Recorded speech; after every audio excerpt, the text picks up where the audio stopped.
Olá, meu nome é Paulo Correia, sou graduado em História, especialista em Gestão Cultural, mestre em Artes pelo UERJ, produtor cultural e artista. Sejam bem-vindos ao História Animada.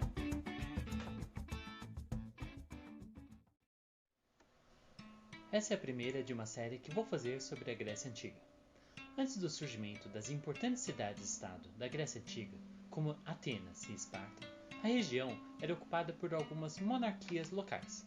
Essas monarquias foram derrubadas por algumas aristocracias tribais, que tinham na família e na terra os pilares de sua organização social. A palavra aristocracia vem do grego aristocratia e significa literalmente o governo dos melhores.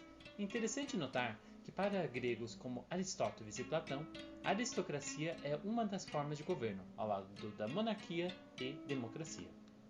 Voltando às nossas tribos aristocráticas, elas fundaram as primeiras cidades e consolidaram leis que reafirmaram seus privilégios aristocráticos. Essas leis reforçavam a divisão de classes e impossibilitavam o acesso à terra para a maioria da população, dividida entre trabalhadores e escravos. Sob o jugo dos aristocratas, ocorreu o reaparecimento na região do comércio de longa distância, principalmente com o Oriente, o princípio da cunhagem de moedas e escrita alfabética, que foi derivada dos povos fenícios. Eu disse gregos? Gregos não. A região foi ocupada por 4 grupos étnicos: os aqueus, os jônios, os eólios e os dórios. Embora esses grupos criaram sociedades diferentes, tinham em comum o mesmo conjunto cultural, a Hélade. Por isso, chamaram-se helenos. Quem vai dar a eles o termo grego serão os romanos posteriormente. A organização social dessas cidades era similar ao seu passado tribal. O grau de parentesco interferiria na ascensão social. Assim, a lei privilegiava uma nobreza hereditária. Essa situação mudou com o advento das tiranias, entre 650 anos a.C. e 510 anos a.C. Na história, a palavra tirania está associada a líderes autoritários que cometeram diversos abusos e tiveram poder praticamente ilimitado. A palavra tem origem grega, tiranos, e significa líder ilegítimo. E, nesse período que estamos estudando, nem todo tirano vai ser cruel, ao passo que eles tomavam o poder dessa aristocracia hereditária, ficaram conhecidos como líderes ilegítimos ou tiranos. Mas os tiranos não vieram da população pobre. Eles souberam como utilizar a revolta dos pobres contra a aristocracia hereditária para tomar o poder. Em sua maioria, os tiranos eram homens que enriqueceram com o comércio, mas que eram impedidos de ocupar os cargos centrais do poder da cidade, por não fazerem parte de uma nobreza hereditária, o famoso sangue azul. Se aproveitando do ressentimento dos pobres contra a aristocracia tradicional, os tiranos organizaram levantes e tomaram o poder. A primeira revolta bem-sucedida da tirania aconteceu em Coríntio, em meados do século 7 a.C., destituindo o poder da família. Essa tomada de poder não pressupunha ainda uma maior participação popular das outras classes no espaço de poder. Simplesmente, no lugar de uma aristocracia hereditária, havia agora uma aristocracia que enriqueceu com o comércio. Os pequenos proprietários continuavam subjugados pelo poder das grandes oligarquias.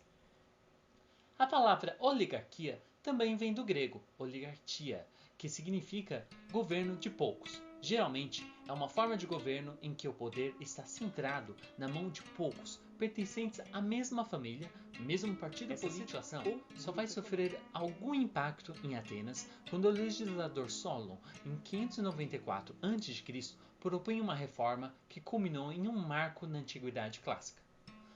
Como uma forma de diminuir os conflitos entre ricos proprietários e pobres, Solon aboliu o pagamento de dívidas por terras. Junto com essa medida, Solon implantou um novo sistema administrativo em Atenas, que privou a nobreza tradicional do monopólio de cargos administrativos da polis. Polis era uma região administrativa, uma cidade formada pelos cidadãos, no grego, políticos, formado por homens livres que nasceram no solo daquela cidade. Os políticos eram aqueles que exerciam a civilidade.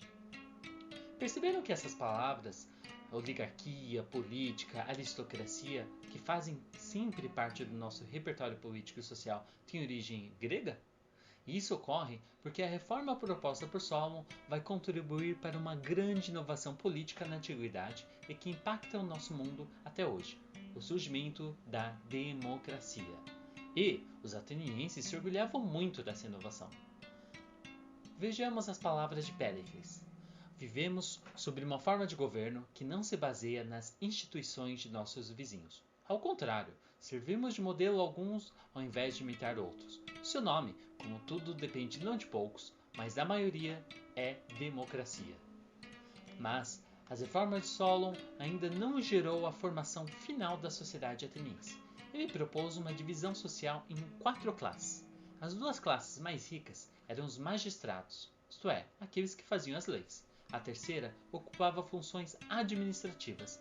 E a quarta era uma grande novidade: instituía uma assembleia por cidadãos, onde cada um tinha direito a um voto. É sempre importante salientar que a cidadania ateniense não era para todos. Ela era feita por homens livres, uma minoria da sociedade. Eram excluídos estrangeiros, mulheres, crianças e escravos. Mas não deixava, ainda assim, de ser uma grande mudança na forma de governar. De acordo com a filósofa brasileira Maria Helena Chauí, ela diz que os gregos criaram um espaço público, ou espaço político, no qual os que possuem direitos iguais de cidadania discutem suas opiniões, defendem seus interesses, deliberam em conjunto e decidem por meio do voto, podendo, também pelo voto, revogar uma decisão tomada. É esse o coração da invenção política. Mas as reformas de Solon não interromperam os conflitos sociais. Foi somente sob o governo do tirano Pisístrato que instituiu uma série de mudanças que culminou na configuração social final de Atenas. A história de Pisístrato valeria um episódio inteiro, mas dentre as peripécias desse tirano se destaca uma que o historiador grego Heródoto nos deixou. Ele disse que uma das vezes que tomou o poder de Atenas, Pisístrato entrou na cidade com uma bela mulher ao lado que ele disse que era a própria deusa Atena. Ele disse que Atena estava lhe conduzindo ao poder. Mas, com Atena ou sem Atena, ele patrocinou um programa de reconstruções que proporcionou emprego para os artífices e trabalhadores urbanos. E proporcionou assistência financeira direta para os camponeses atenienses, promovendo uma relativa independência do campesinato ateniense.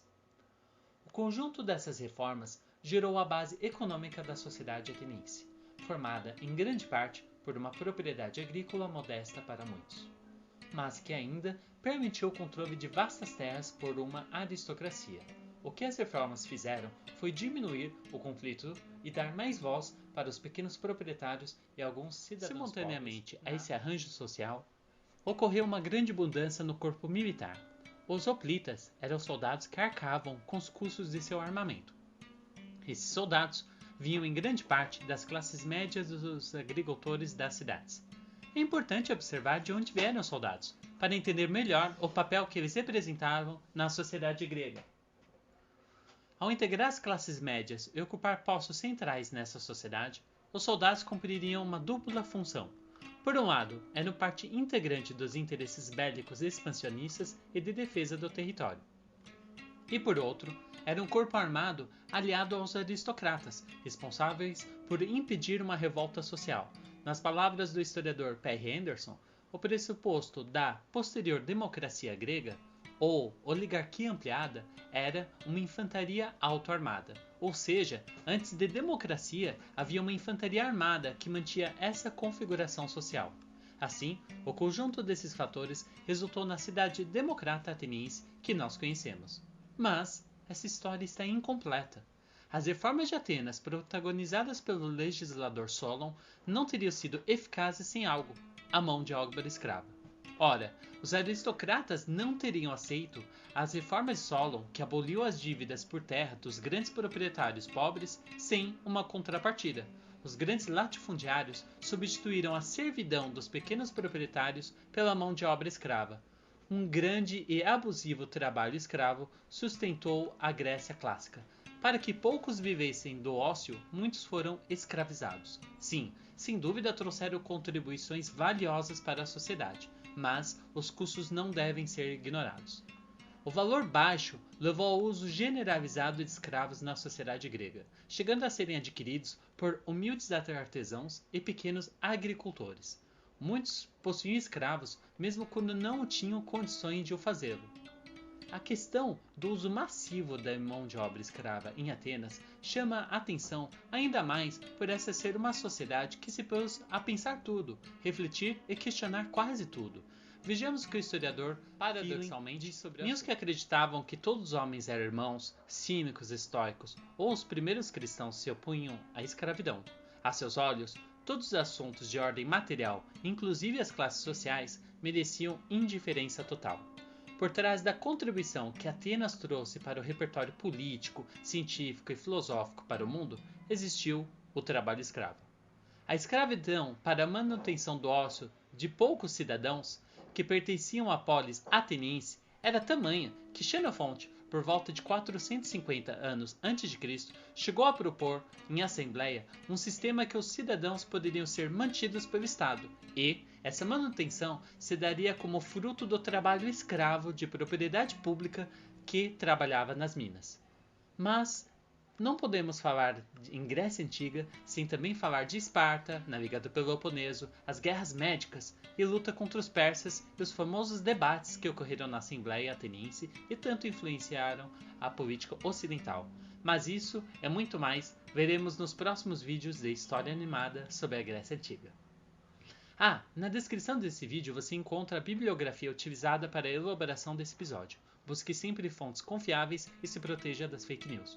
Se você gostou desse conteúdo, deixe seu like e inscreva-se nesse canal. Muito obrigado e até a próxima.